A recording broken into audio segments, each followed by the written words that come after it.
Lay not up for yourselves treasures upon earth, where moth and rust corrupt, and where thieves break in and steal. But lay up for yourselves treasures in heaven. For where your treasure is, there will your heart be also. With regard to most of the commandments of God,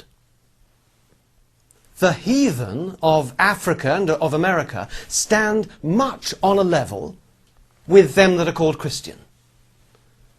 The Christians observe them very near as much as the heathen do.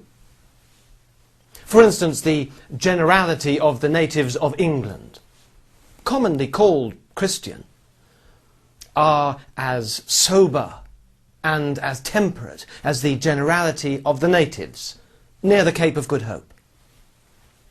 And the French and the Dutch Christians are as humble and as chaste as the Choctaw or Cherokee Indians. It is not easy to say, when we compare the bulk of the nations in Europe with the heathen of Africa and of America, whether the superiority lies on the one side or the other.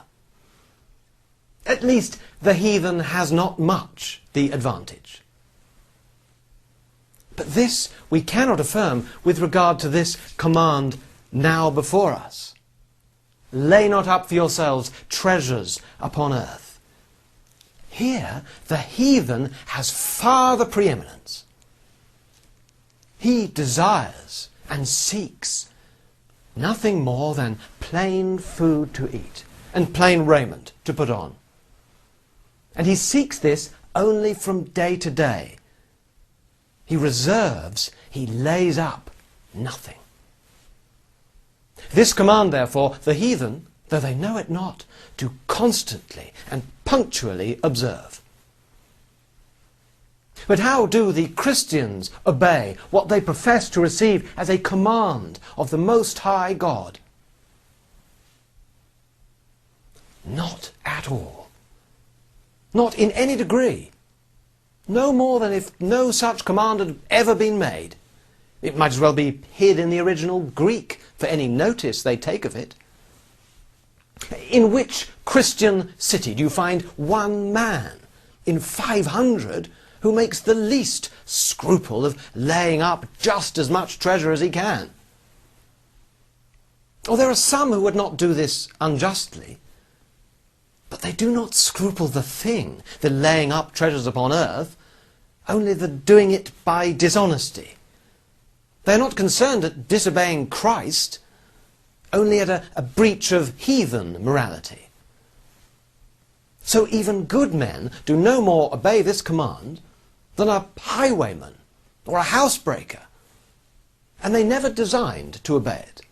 From their youth they were bred by their Christian parents and teachers and friends without any instruction at all concerning it. Oh, unless it were this: to break it as soon as they could and as much as they could, and to go on breaking it until their lives' end. Oh, that God would speak to these miserable self-deceivers with his own mighty voice, that the scales might fall from their eyes, and that they might escape from the snare of the devil. Lay not up for yourselves treasures upon earth, saith the Lord. Well, if, in spite of this plain command, you do lay up money and goods beyond what is necessary for life, but if you add house to house and field to field, why do you call yourself Christian? You do not obey Jesus Christ. You do not design it. Why do you name yourself by his name? Oh, how hard it is for a rich man to enter the kingdom of heaven. It is easier for a camel to pass through the eye of a needle. The vast majority of rich men are under a peculiar curse of the Almighty. inasmuch as they're not only robbing God, wasting and embezzling their Lord's goods, and corrupting their own souls, but they're robbing the poor, the hungry, the naked, and making themselves accountable for all the want, affliction, and distress which they may, but do not, remove. Yea, does not the blood of all those who perish for want of what the rich either lay up or lay out needlessly, does not their blood cry out against the rich from the earth? Or what answer will the rich man give to him who is ready to judge both the quick and the dead?